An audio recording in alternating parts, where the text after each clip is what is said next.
Dragon Kenji Doihara rose to power and became a general in the Imperial Army. And he was basically the right-hand man of the future military strongman Hideki Tojo.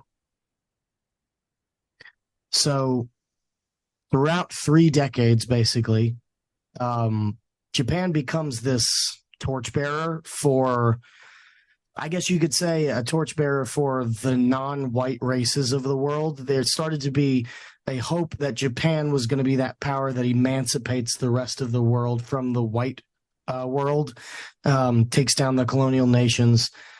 And in particular, at this point, I'm going to talk about our first subject. This is going to be, I'm going to do this a little bit like the way James Burnham does the book where he talks about all the Italians. We're just going to talk about various figures and what they have to do with this here. We're going to talk about W.E.B. Du Bois. W.E.B. Du Bois, famous African emancipator, Pan-Africanist. I think he was a Back to Africa guy, but I'm not 100% sure about that one. But basically, everybody knows who Du Bois is. You've learned about him in school as a hero. So W.E.B. Du Bois, and maybe you'll still think he's a hero after high school in New York named after him. Yeah, and I'm sure it's a very great place to go to school. Oh yeah, also. That's definitely a place you want to go. Yeah, demographics are definitely destiny there. I don't think there's one, to be fair, I don't think there's one public school in the entire city of New York that you'd want to go to if it doesn't matter what neighborhood. Stuyvesant? Brooklyn Tech? So basically, the white hegemony in the entire world in the 1910s and 20s is the topic of discussion for the non-white peoples. In the essay, The African Roots of War, W.E.B. Du Bois discusses the role that he envisions in Japan ending white hegemony.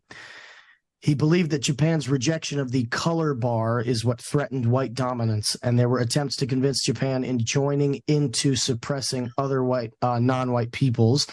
But Du Bois felt that Japan was resistant to those efforts and that the possibility of a race war with non-white peoples, including African Americans and Asians, would overpower the white race.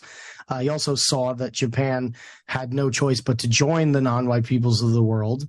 Despite being a world power, he viewed Japan as basically being in a vulnerable position, navigating through other predatory white nations. And so Du Bois discusses that there's a possibility of driving Japan and the United States towards war, and that they should work on doing that, and including discriminatory laws, exclusion of Japanese and Chinese immigrants. He didn't like those things.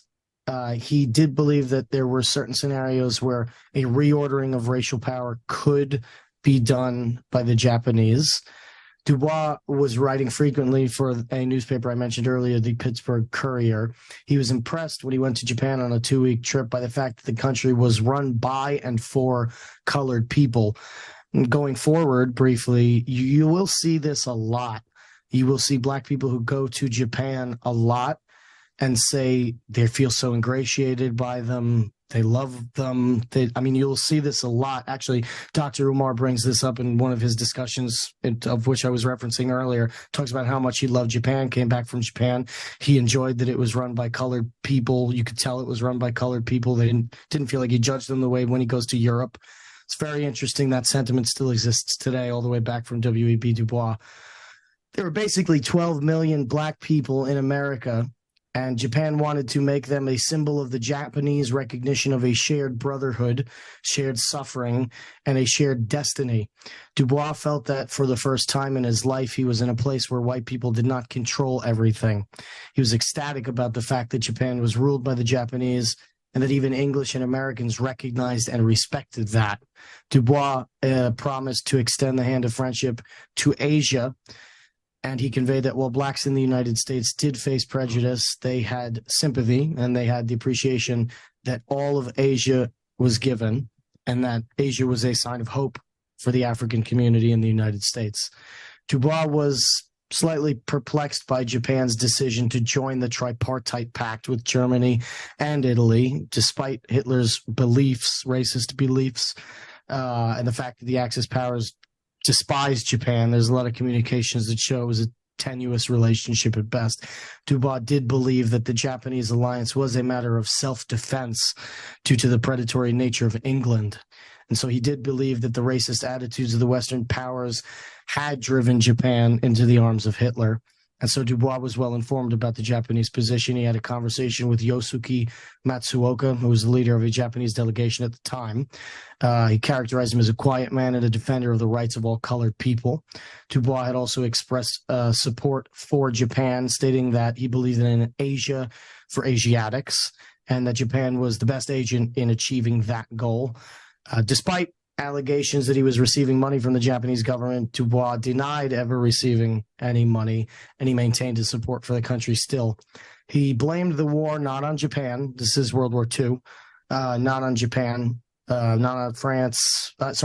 He blamed it on France, England, America, Germany, Italy, and all those white nations, quote, which for 100 years or more had by blood and raping forced their rule upon the colored nations. Dubois claimed that Japan was the victim of a subtle attack, and that Americans and Europeans proceeded to make it difficult, if not impossible, for Japan to buy raw materials and raise the price of such items as cotton and iron until Japan was forced into annexing northern China. Dubois solidifies his views when he does go to Japan. He praises the developments and accomplishments of the Japanese authorities of Manchukuo, and he notices the absence of racial hierarchy that was characteristic of European colonization. However, support for Ethiopia, which was also happening at the time because they were an undefeated African power, it was not necessarily maintained for long, and Dubois referred to the site of the Russo-Japanese War as a historic ground where Japan made Europe surrender to Asia. So there's a competition going on between Ethiopia and Japan as the two non-white powers who have resisted white colonial rule. So despite all the violence of the coup of 1936, the imperial coup of 1936, Dubois saw it as an unavoidable part of the overthrow of capitalism. He considered the imperial army to have played a major role in turning Manchuria into a rich industrial colony and developing industrial capitalism in a growing Japanese empire. And finally, about 2 months before Pearl Harbor, in his essay As the Crow Flies, his column for the New York Amsterdam Star News, Dubois denies that the control of Asia by Asians could have more frightful results than the exploitation by Europe that was already happening. Suggested that England and America get out of Asia and clean up their own mess in the Western world. And unlike Franklin Delano Roosevelt, Dubois did not see Pearl Harbor as a day of infamy, but a day of revolutionary occurrence. From his perspective, Japan's attack put a new face on the war. Race and race relations, he wrote, quote, moved to a foremost place in the reasons for the conflict. And he contended that although the British would like to have tabled the issue of race and colonization until the end of the war, Japan's action forced the question of what must be done with India to the forefront. So you can see Japan is really being viewed as an emancipatory force here. I want to talk about our second friend. Can I After go ahead, something please. Here? So he was talking about a color revolution against the white world. Quite literally. Would the what side would Dubois put the Saturday people on? I don't know what the Saturday people are. Tiny hat people. Oh, that's a new one. That doesn't come around until later. The thing is, and actually we'll talk about this, the Jew is contrasted with the Muslim. But that comes about later. In another friend of ours who we will discuss. They certainly didn't see Jews as allies. This is definitely colorist in the sense that if the skin don't work, there's no alliance to be had. But it's a good question. Our next friend has had more vociferous opinions about the Jews. After World War I, the Black Dragons, you'll remember them, saw America as Japan's #1 enemy. They also saw racism as America's Achilles heel. And that was actually spoken about by a Black Dragon agent named Yusuichi Hakita. He made contact in New York with many black nationalists, and he advocated political and economic autonomy for African Americans. Hakita believed that racial discrimination made African Americans open to influence and also to being influential. Black Dragon propaganda claimed that Japan was going to be the great champion of all the colored people against white oppression, and that theme continues to be exploited with some success by other black agents, especially one operative who appears in the city of Chicago in 1932. That man's name is Colonel Sadakata Takahashi, you might remember. He'd earlier emigrated to Canada under the name Naka Nakune, and then he disappeared in Tacoma, Washington in 1926, but he resurfaces in Chicago and Detroit. He was an illegal immigrant. He never had papers in the United States. He's frequently dodging immigration services, running away from the FBI. You said Tacoma, Washington? Yeah. Okay, go on. Okay. Is that a thing on your show? Oh, no, Tacoma, Washington. I have theories about a couple things. I have a theory about that city. Okay. I would like to hear this theory about that. I would like to hear this theory about that. So in those cities, Detroit, Tacoma, Chicago, he ends up cultivating black separatist organizations, the most famous of which is the Universal Negro Improvement Association, Marcus Garvey. We'll talk about Marcus Garvey in a bit. And this is exciting, our upcoming friend, the New Nation of Islam. So the little colonel, that was Takahashi's nickname, he forms a close friendship with Elijah Muhammad. And he was actually the guiding hand behind two other organizations, which we'll talk a lot about. The Society for the Development of Our Own. I don't talk as much about that. It's not that interesting. And the Pacific Movement for the Eastern World. It's much more interesting. There are some lukewarm accusations that were thrown out, but W.E.B. Du Bois never actually faced an official sanction or much official backlash for his views. Very underground, really, at the time. We know a lot more about him now. However, there were others that were not so lucky. And in 1934 and then again in 1942, groups of pro-Japanese black nationalists were rounded up in a highly publicized FBI raid scheme, and they were interrogated about their loyalty. One of those people who was pulled in by the FBI was Elijah Muhammad, famed leader of the Nation of Islam, which was established in 1930. It's a politico-religious organization.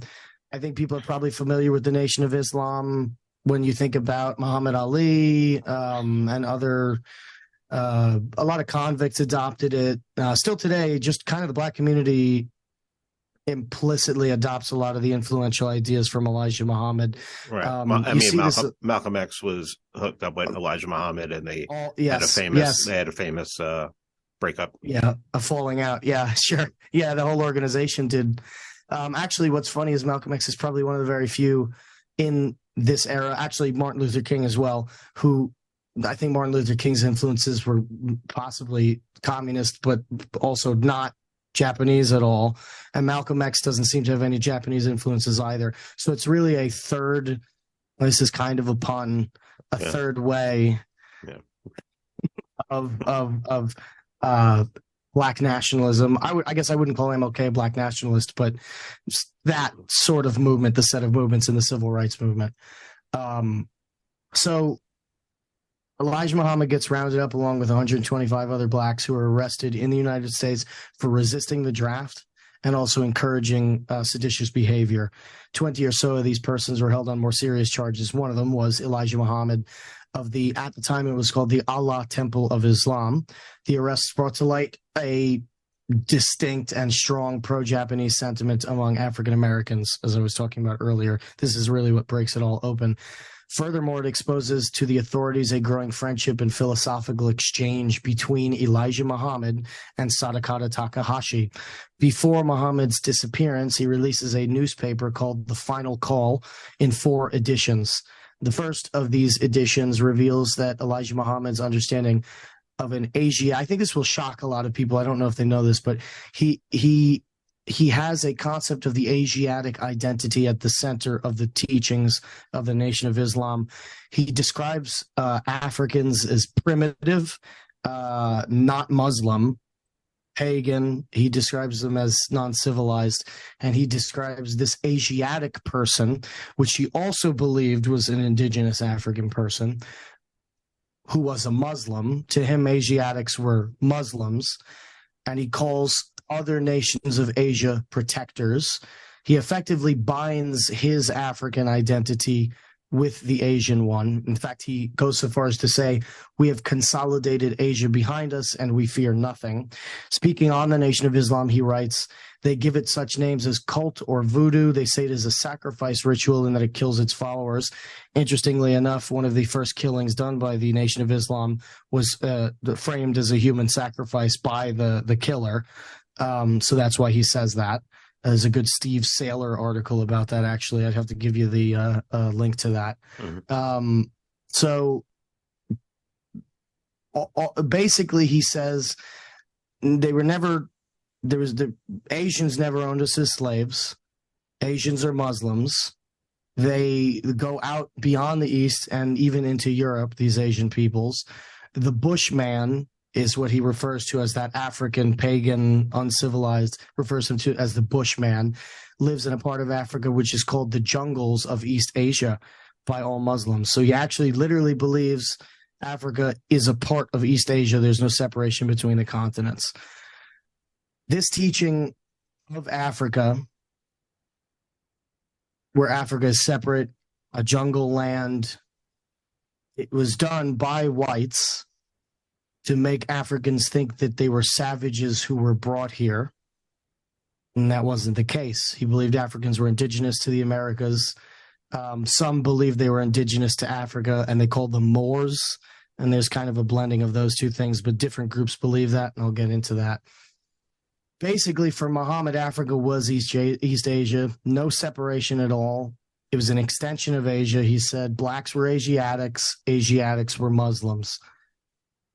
In 1939, the FBI arrests Takahashi one more time. And this time it was because he was an influential presence and doing many speeches in the Nation of Islam headquarters. Takahashi was deported. He eventually moved to Canada, and when he tried to return, he was charged while attempting to bribe an immigration officer and for illegal entry.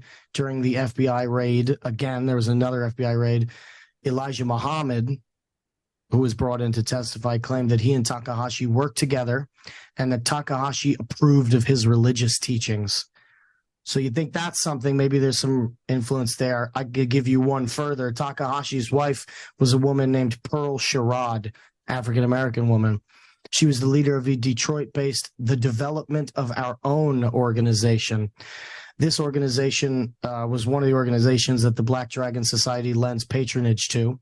It was an internationally minded organization in scope that was inspired by an internationalist message spread by the Bolshevist movement.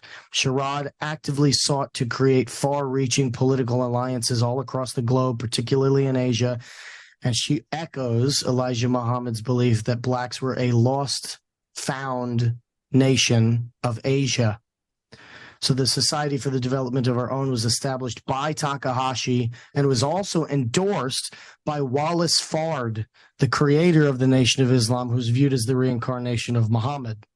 Originally a member of the Nation of Islam, Sherrod ends up breaking off. This is Takahashi's wife, breaks out of that group, starts her own group after finding the patriarchy and religious syncretism too much to bear. So she creates her own group. Takahashi's unusually progressive views end up giving sort of a rare space for also women's activism. He has significant influence in some of the organizational roles being run by women. He had reservations of male leadership at the Society for the Development of Our Own. And Sherrod, his wife, and they were married, and there was much debate on whether it was a union of love or it was a power coupling between two very influential figures. She creates this movement before they get married, and so she's in there. She's been in there. So upon her husband's deportation, she ends up taking de facto power over that organization and steers it towards a black feminist-oriented agenda. The Detroit Tribune Independent ends up publishing pretty harsh criticisms of the United States government. That's their newspaper. And so a lot of them get pulled in by the FBI as well. So Sherrod saw the Afro-Asian Alliance as the primary vehicle for Black liberation. It mimics Muhammad. It mimics what Garvey's going to say, who I'm going to talk about next. It mimics what W.E.B. Du Bois has said. This is all part of the same movement where Japan was once remembered as a liberating force for all of these people. Before I get to our friend Marcus Garvey, anything you want to say? It's just, one of those things where if you spend enough time online and you see all the we was stuff, whenever you hear, Africa, Africa and Japan are, just connected. It's just such we was stuff, There's a lot of influence at this time in trying to, they are tired of being under the thumb of the white man in the country. The Black people at this time, because of the fact that Japan really does step into the forefront, the Black leaders are like, okay. So it's kind of like how when the Civil War started, a lot of the native tribes threw in with the South because they figured the South probably wasn't going to exploit us as hard as the North already has. The Union already has. It's sort of that kind of situation going on for the most part. And what's really weird about it is... You got to wonder, why just, 10, 12 years after Brown v. Board, you have race wars going on in high schools and things like that. And that's my point, is I do think that literally the Japanese government is partly responsible for it. Is my point. Is that I don't think people know that connection, is that literally the Japanese imperial government is partly responsible and recognized that race was always going to be America's Achilles heel, that they stoked racial hatred in the country, which quite literally still the consequences of it today are greater than ever. It comes not exclusively, of course, but the fact that nobody talks about the fact that Japan has this level of control. And then you got to imagine what Russia did also to do this very same thing. I haven't even looked into any Russia connections, but I'm sure there are many. And Russia used to use all that propaganda too, where they focus in on an American serial killer and be like, we don't have that problem here. A lot of people think that the Civil Rights Act of 64 and the Voting Rights Act of 65 was because of Russian propaganda. Right. They were just, So, yeah. I'm sure it is. Our next friend